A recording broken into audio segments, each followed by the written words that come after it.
Bagus Sutapura, Adipati Kawasan, penakluk di Pati Ukur.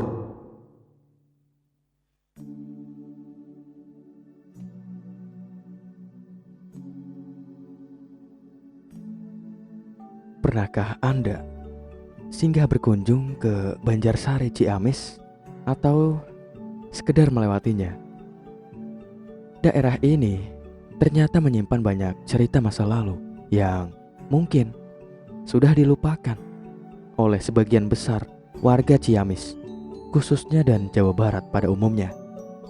Selain jarang diungkap, penyebar luasan informasinya pun memang terasa masih minim dan nyaris tidak terdengar. Sehingga masyarakat umumnya tidak mengetahui sejarah Banjarsari.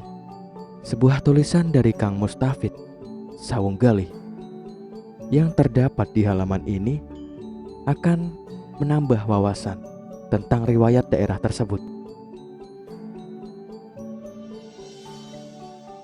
Tahun 1628 tepatnya, Sultan Agung menugaskan Dipati Ukur membantu pasukan Mataram menyerang kompeni di Batavia.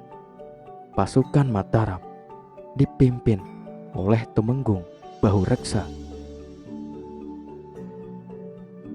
Namun Bahureksa tidak mengadakan hubungan dengan Dipati Ukur. Oleh karena itu, Dipati Ukur tidak dapat melakukan perundingan dengan Bahureksa. Pada waktu yang telah ditentukan, Dipati Ukur memimpin pasukannya bergerak menuju Batavia untuk menyerang kompeni. Ketika pasukan Dipati Ukur tiba di Batavia, ternyata pasukan Mataram belum datang. Oleh karena itu, Dipati Ukur gagal mengusir kompeni dari Batavia. Kegagalan itu terjadi karena ketidakseimbangan persenjataan dan tidak mendapat dukungan dari pasukan Mataram. Padahal seharusnya pasukan Mataram yang menjadi kekuatan ini penyerangan, dibantu oleh pasukan Dipati Ukur. Atas kegagalan menjalankan tugas dari Raja Mataram, rupanya Dipati Ukur berpikir, daripada ia menerima hukuman berat dari Sultan Agung, lebih baik ia tidak setia lagi terhadap Mataram. Dipati Ukur beserta sejumlah pengikutnya mengabaikan kekuasaan Mataram dan melakukan gerakan memberontak terhadap Mataram.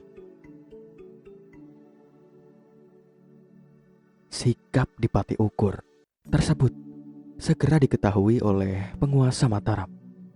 Pihak Mataram berusaha keras menumpas pemberontakan Dipati Ukur. Bila pemberontakan itu tidak segera ditumpas, akan merugikan pihak Mataram.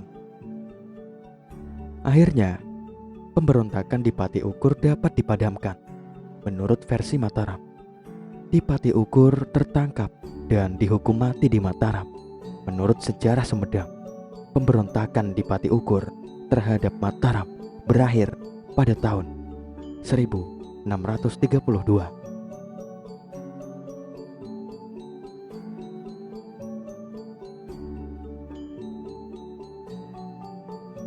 Naskah Leiden Oriental adalah naskah yang memuat tentang pemberontakan Dipati Ukur dan penangkapan Dipati Ukur oleh Bagus Sutapura. Naskah ini ditulis oleh Sukamandara yang pernah menjadi jaksa di Galuh. Peristiwa penangkapan Dipati Ukur oleh Bupati kawasan ini menurut Profesor Dr. Emats Herman Somantri terjadi pada tanggal 1 bulan Jumadil Awal 1034 Hijriah, sekitar pertengahan tahun 1632.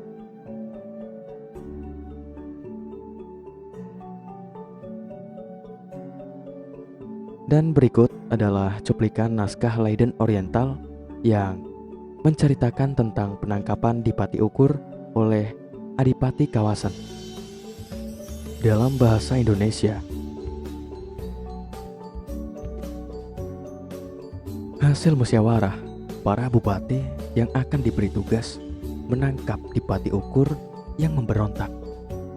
Kemudian Kiai Galuh Bandanegara mendapatkan senopati dari Kawasen atau Bagus Sutapura.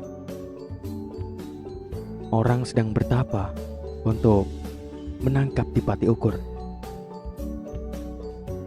Bagus Sutapura lalu maju untuk berperang. Ia naik Gunung Lumbung.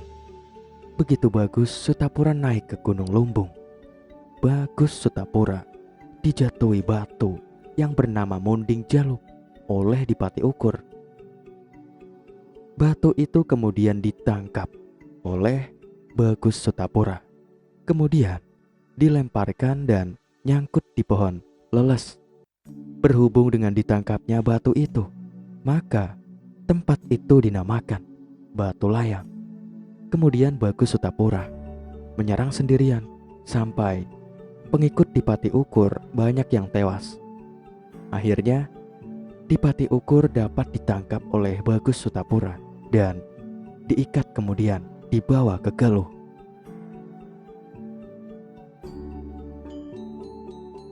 Sejarah Galuh yang disusun oleh Raden Padmakusuma merupakan salah satu naskah yang memuat tentang penangkapan Dipati Ukur oleh Bagus Sutapura.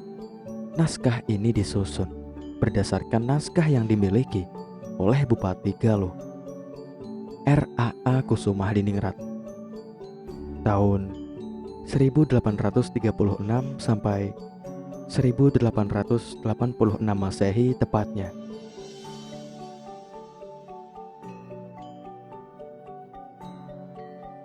Di antara naskah-naskah yang menceritakan penangkapan Dipati Ukur oleh Bagus Sutapura,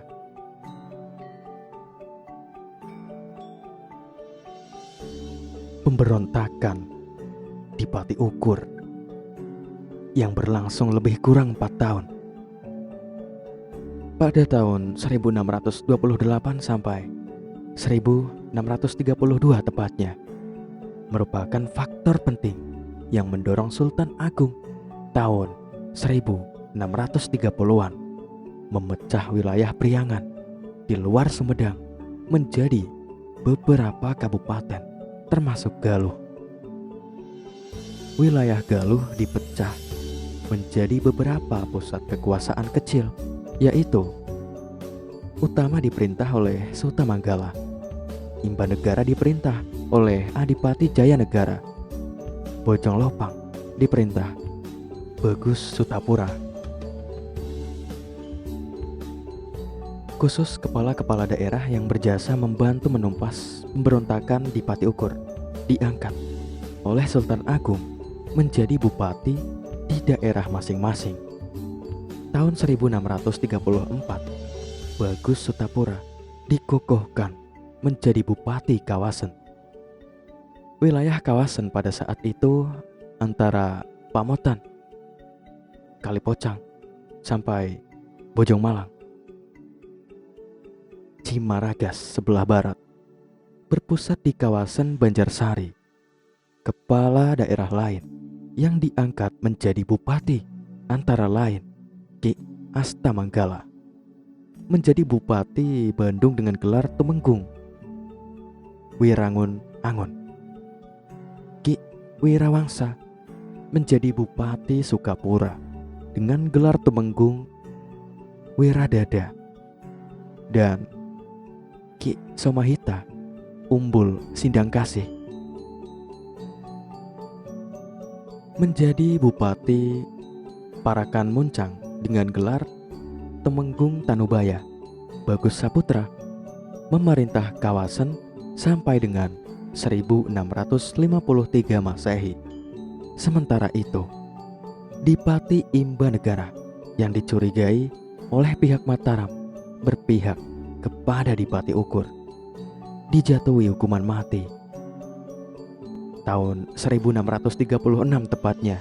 Namun putranya, yaitu Adipati Jayanegara, Mas Bongsar, diangkat menjadi Bupati Gara Tengah. Imbanegara dijadikan nama kabupaten dan kawasan digabungkan dengan imba negara. Demikianlah untaian cerita nyata yang pernah terjadi tentang pemberontakan di Pati Ukur dan penangkapan di Pati Ukur oleh Bagus Sutapura, Adipati Kawasan. Dari berbagai sumber yang ada tentang jasa Bagus Sutapura yang telah berjasa menggagalkan pemberontakan yang dilakukan oleh Dipati Ukur. Selanjutnya, tahun 1963, Bagus Sutapura diangkat sebagai Dalem Kawasan dengan gelar Tumenggung Sutanangga. Kadaleman Kawasan sekarang bernama Banjarsari. Kadaleman Kawasan resmi dibubarkan pada tahun 1810 Masehi berdasarkan Besluit yang ditetapkan oleh Gubernur Jenderal Herman Daendels. Peninggalan-peninggalan dari kebesaran Kadaleman Kawasan yang tersisa sampai saat ini hanya berupa makam-makam dari para dalem kawasan yang berkuasa di kawasan beserta para pejabat kawasan. Di Banjarsari, orang kebanyakan hanya tahu kawasan itu adalah salah satu desa di Kecamatan Banjarsari yang tidak ada sejarahnya. Selain itu, sekarang tidak tampak bahwa di Banjarsari dulu adalah sebuah kabupaten yang besar dan masyhur di Tatar Parahyangan dengan nama kawasan. Hal ini terjadi karena kurangnya kesadaran masyarakat untuk kembali menelusuri sejarah. Sepertinya pemerintah setempat, khususnya Ciamis, kurang memperhatikan sisa-sisa peninggalan dari Kadaleman Kawasan. Seandainya pemerintah Ciamis sadar bahwasannya di Banjarsari masih ada sisa-sisa kebudayaan, dalam hal ini Kadaleman Kawasan, maka kawasan ini layak dijadikan sebagai situs wisata budaya yang ada di bumi Tatar Galuh tercinta. Semoga video singkat mengenai kebesaran Kadaleman Kawasan ini dapat memberikan hikmah suri tauladan kepada kita semua tentang patriotisme Bagus Sutapura yang tercermin dalam jiwa dirinya. Jangan lupa berikan masukan kalian, saran kalian, kritik kalian di kolom komentar. Wassalamualaikum warahmatullahi wabarakatuh.